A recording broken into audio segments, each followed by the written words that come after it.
have to be our own best advocate when it comes to our health care. And then the question, are we getting our money's worth from our health care dollars? Spending on health care is the single largest component of overall consumer spending. And it tends to get higher as we age, absolutely. Larger than housing and food, for the most part. We spend $2.6 trillion, and last year being in 2009, on health care. So that has increased, and according to the budget office, that was equal to about $8,300 per person per year in the GDP. 18% of our gross domestic product is toward health care costs. So it's no wonder it's always in the news about how do we help our budget by influencing health care spending. What's interesting is that the U.S. equals 4% of the world population. And when we look at total health care dollars spent across in the world, we spend 50% of the money on health care in the world for only 4% of the population. One would think that would mean we have the absolute best health care in the world and our population is the healthiest. But when they rank the U.S. as according to our health in the world, here's this big list. And the U.S. comes in at 37th. And again, this was a few years ago, but it really hasn't changed drastically. So indeed, unfortunately, even though there's a lot of money and effort and development of the next best thing in healthcare, it all boils down to what you personally are doing to keep yourself healthy. Prevention is the key, because preventable illnesses makes up 75% of those healthcare dollars being spent. Preventable, the heart diseases, the diabetes, etc. Lifestyle changes create wellness. Quote from a Dr. John Kelly saying, symptomatically treating diseases without assessing the patient's lifestyle or offering guidance on how to change is irresponsible and bordering on neglect. And unfortunately, certainly the pattern in healthcare in the past was very short visits, here's my symptoms, can I have something to treat it? And that was the concern. I'd like to think there is that push toward a more holistic approach and being asked, what is your lifestyle like? What are the issues in your specific life that are affecting how well you are, and how can we change those? The cause of preventable death. Number one cause of preventable death is suicide by lifestyle choice. And we think about that. Again, those who choose not to move well, not to eat well, are caught in those negative thinking patterns, are setting themselves up for illness, which in a sense is their own suicide. So we have to work on those. So where is your true north? Are you making good choices that influence your overall health and wellness status? Eat well, move well, think well. Health is a state of optimal physical, mental, and social well-being, not merely the absence of symptoms or disease. Again, we all kind of play into the thought that I feel good, I don't have a problem. And we all know people who feel good and the next day have the heart attack, the next day have a stroke. Again, oftentimes symptoms are not our best means of identifying whether we're ill or not, whether we're healthy. We have to be, again, making those choices consistently, whether we have symptoms or not. So wellness is an active, lifelong process of becoming aware of the choices and making decisions toward a more balanced and fulfilling life. Wellness involves choices about our lives and about our priorities that determine our lifestyles. The wellness concept is centered on connections and the idea that the mind, body, spirit, and community are all interrelated and interdependent. So again, being part of this senior center community is definitely a good choice, because you do interact with people, and I trust for the most part that lift you up and help you toward that wellness goal of being in optimal state. Cultivating healthy habits. A lot of it starts with simply that first knowledge of and identifying which areas do I maybe need to work on, and improving one's attitude, perhaps, about very often food choices for people are like, oh, I don't like that. How do we change the attitude or find another alternate for that person? And then working on the skill. Introducing, again, a new activity, a new food, a new means of positive thinking. Again, it all creates that cycle that we have to constantly be aware of and utilize. Make yourself knowledgeable about areas of improvement. Change your attitude, work on the skills. Once again, every choice we make is either beneficial or suicidal. That's a bit extreme, but that's how we have to think about it. Choices create habits. Start your day right. Again, breakfast is important. Break the fast. I know a lot of people who don't eat much till lunchtime. It's like, no, your body is intended to have that mechanism start, that digestive process start early on.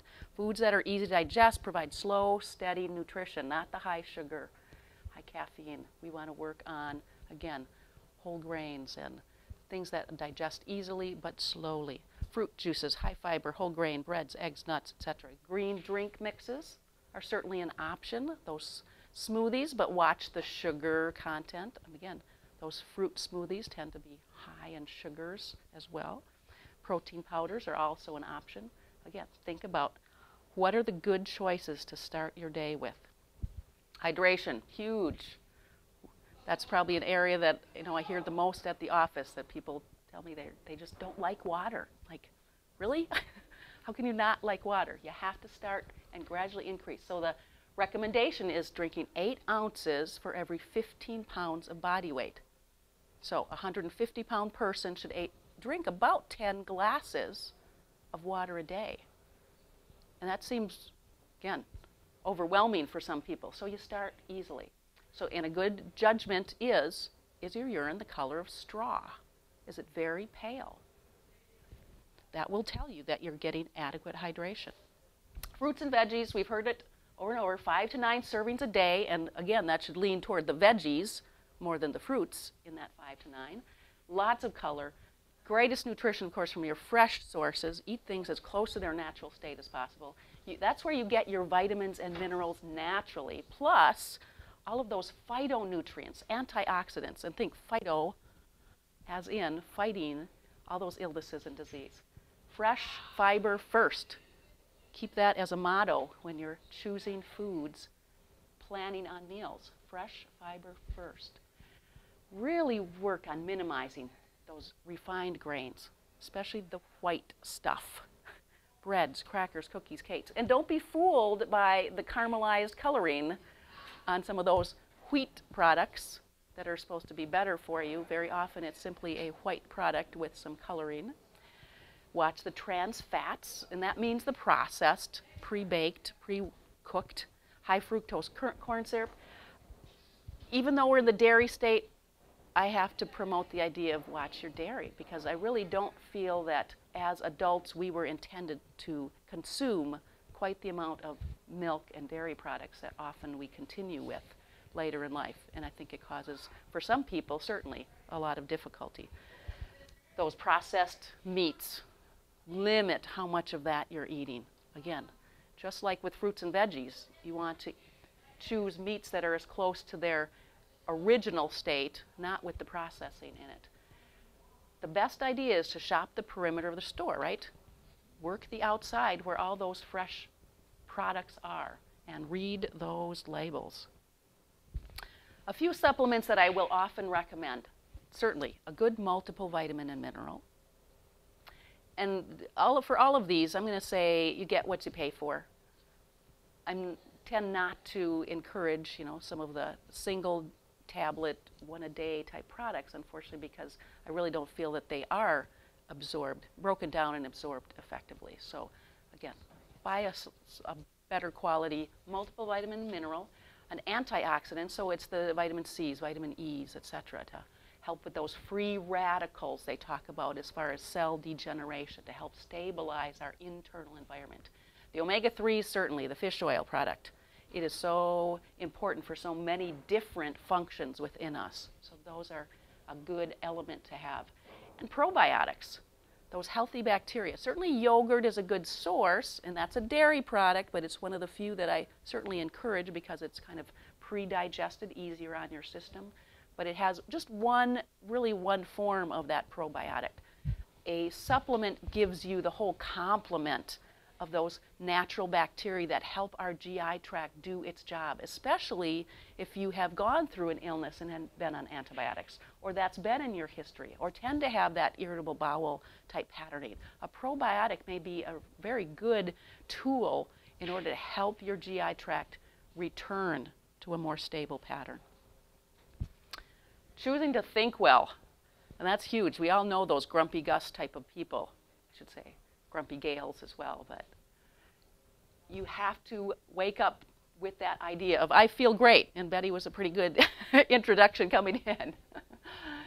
We have that power of positive thinking. We have to utilize it. Have that attitude of gratitude. Again, for all of us, we have blessings in our lives that we can focus on and not get caught up in the woe is me.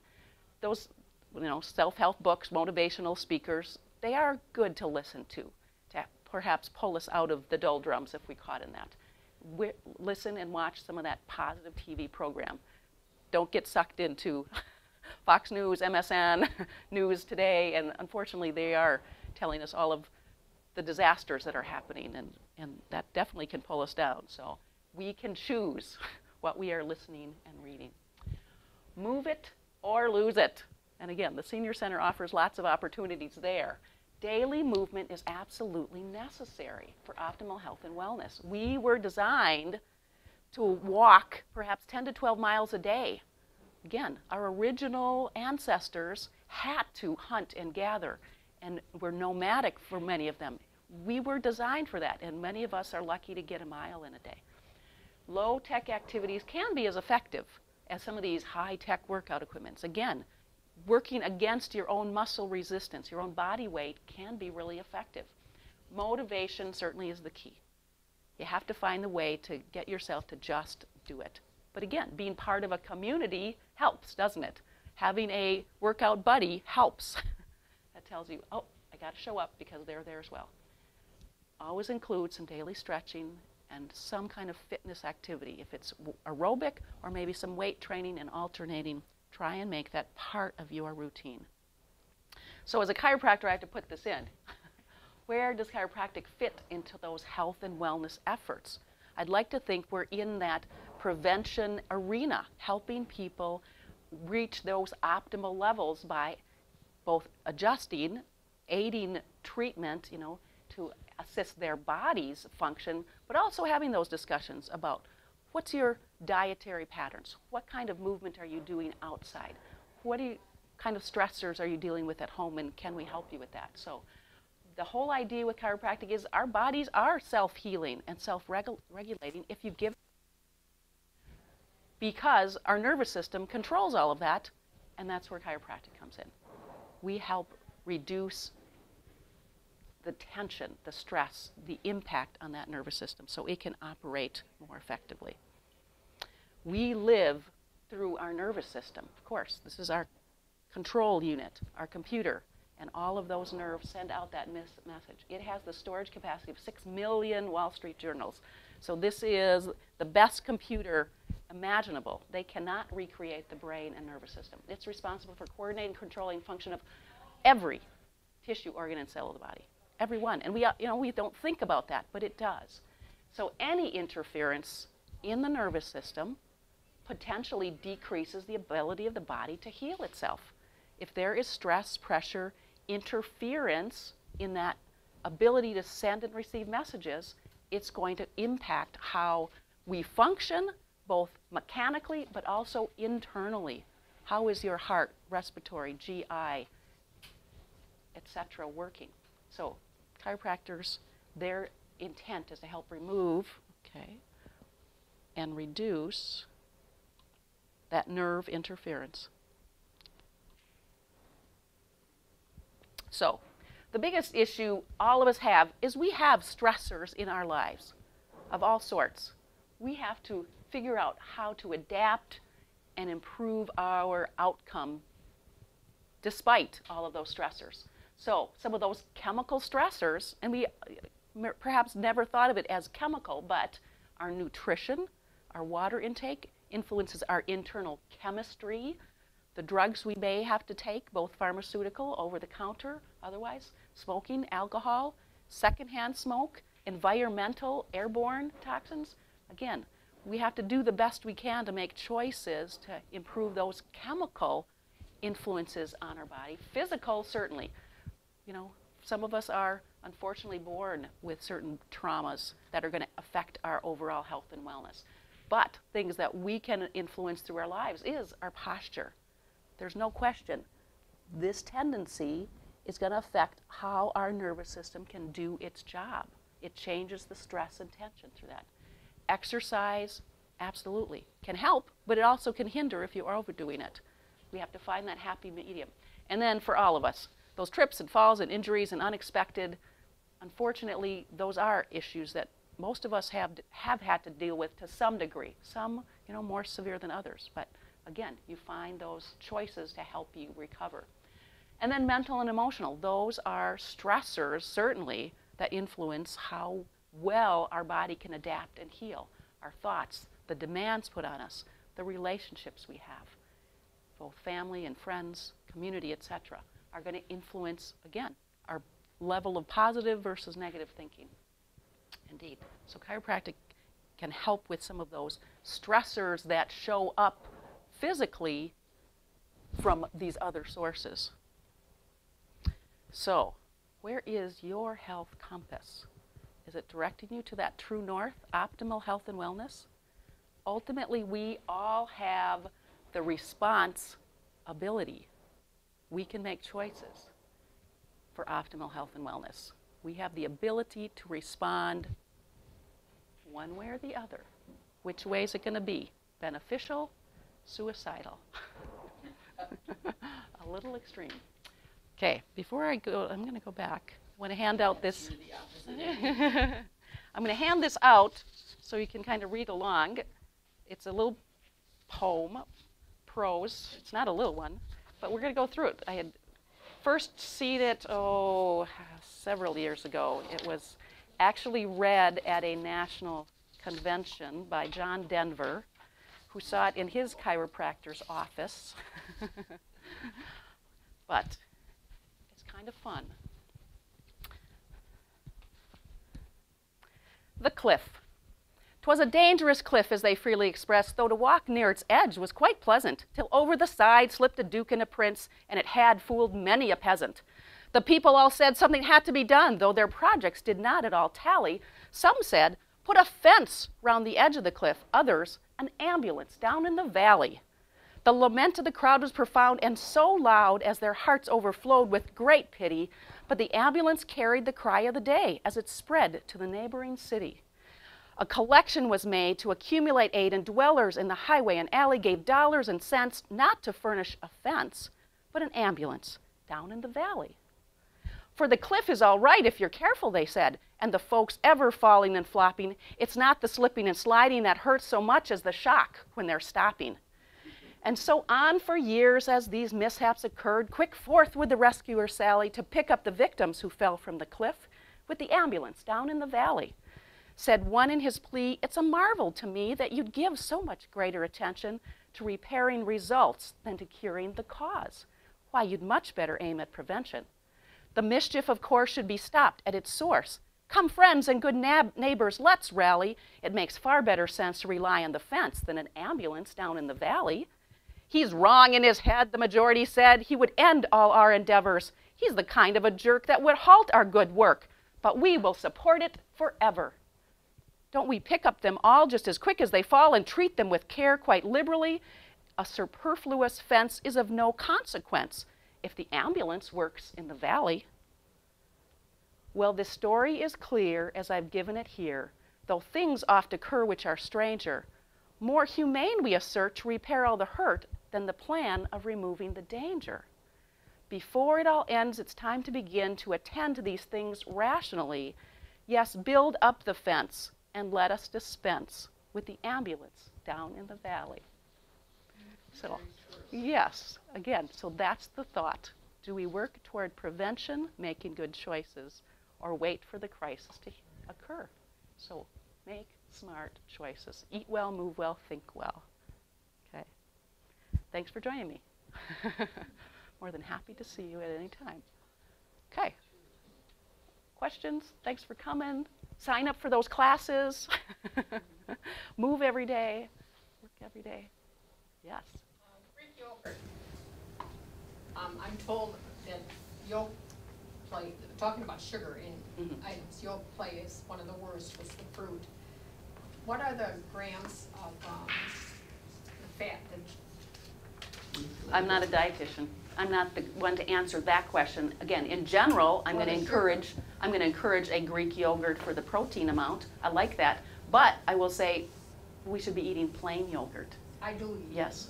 yogurt. Or maybe a half and half mix. It's the sugar content of those flavored ones, and I personally avoid the light and low calorie ones because of the artificial sweeteners in them. Yeah. I eat plain Greek yogurt. I'll often get a vanilla or a honey Greek yogurt and blend them a bit, but yeah, again, we have to read labels, and unfortunately all those processed ingredients are the things we want to try and avoid the best we can. I tried yogurt. I thought it was supposed to be a health type thing. Fills me right up to here, and I wouldn't care if I ever ate anything else. So I quit. I just quit. There are things that are better for me, I think. And that's it. And another thing about the fruits and vegetables, I like them much better than meats and sweets and some of the dairy products. If I were to eat the quantities that are suggested for a person, again, I would be so full up to here that I don't know. So I just have to eat my portions. Exactly. There's no question. You have to find what feels right for you. And again, at this point in your life, your activity level, your metabolism is different than it was 20 and 30 years ago. You probably don't need those. Those portions are often recommendations for that 30 to 40-year-old average. And again, you choose what works best for you, simply making those good choices about what it is you're putting in your mouth. Okay. Very good. I hope. You know, speaking of cost of health care, my husband and I were in Florida. He had a slight accident. Okay. He ran into me, and he had this wound in his, and to sew that up, it was like $800 for a cleaning and stitching. Okay, so we decided it would be a good idea to contact a doctor just so they know our name, and so we went to this doctor, this huge group. It's called the Millennium Group in Florida, and we said hello to this doctor, and they had wonderful, friendly receptionists and everything, and he checked me out, and he said, now, how would you like to be signed up to have your heart monitored, where in plain language you would swallow a camera and they would look at the dark side of my heart? And it's free. You don't have to, we've got great health insurance and all this and that. So I came home, I said, oh, okay, and I thought, I don't know if I want to do that, but I came home and I told my doctor here, Patty Kyle, she said, what? Who's going to pay for that? Well, you know, the system pays for it. Exactly. And so I called up and I canceled it. But it would have been a baseline. They would have taken this picture, and then what they're doing is checking for aneurysms. If you have an aneurysm on the back, so you know what I'm talking about, right? So I thought, okay, then I have to do this every year because they've got the baseline, and they want to make sure. And I thought, no, I'm not going to do that. So, you know, you're right. I think you have to decide for yourself, and if a doctor presents something, you know, check it out with another doctor or think about it. No question. And again, I think in many of those decisions they're offering, those choices they're offering, they're feeling like this is a good preventative type procedure. But indeed, is that the best choice for everyone? Not necessarily. Yeah. Is there a Again. reason? Correct. Is there, other signs that you fall into that category to you know, monitor this? Like that statistic you said, we are 18th on the world's, we really don't live any longer. And I noticed that France and Italy were right up there. And what do? They eat whole foods, they drink wine. Again, their lifestyle really is kind of and different. now when you go to Italy or France, you see McDonald's and, the fast foods are moving in, Yes. which is, But, and for many of them, walking is their main mhm. means of transportation, walking and biking. Again, the U.S. does not provide, the ideal setting for many folks, and it's just Don't they have longer meals? exactly. They will They take a sit and long break relax and- during, And they take It is. And and the siestas. holidays are well accepted, taking time off and away, and They it's, eat outside much more So than we it's- do. again, can we move our families at least and friends to more of that pattern? You can work on moving yourself toward that better pattern of lifestyle choices. So, bully for you. Coming up and at least thinking about these things and spread the message. Right. I think I'll be back here in June. You'll know in the newsletter when it comes out. Good. There's What's plans your for that. topic then?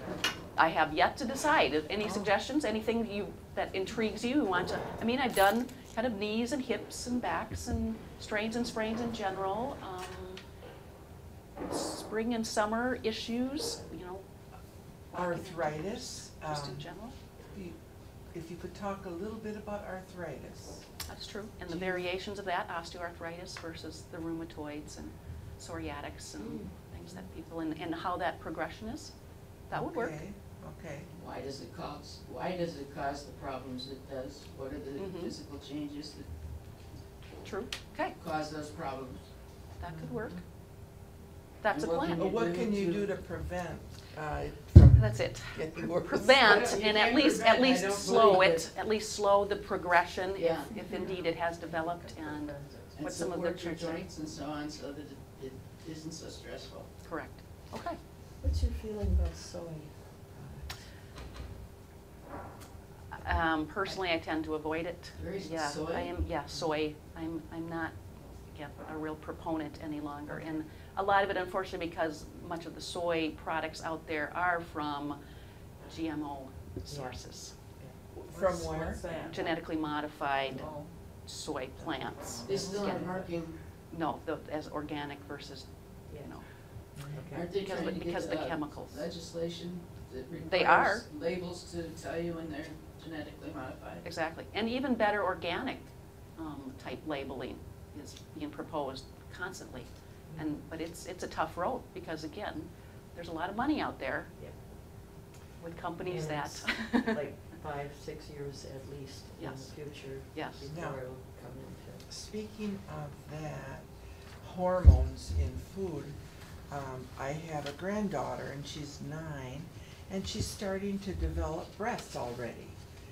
And, can you speak to that?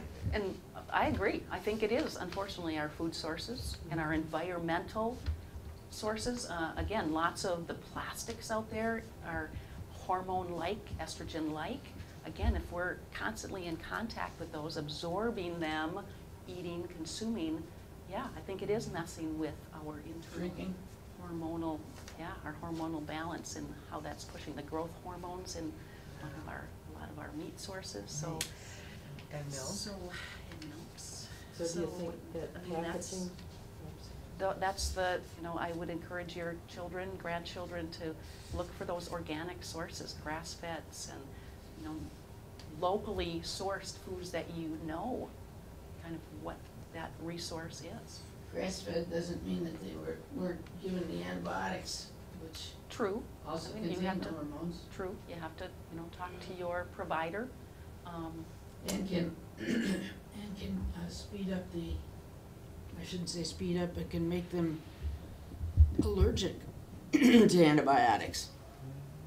In effect. Because you don't become allergic till you've been exposed to it.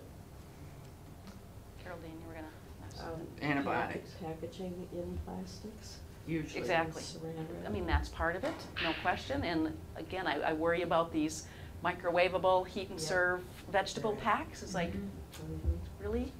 We should be promoting use of those glass containers instead and not. Yeah.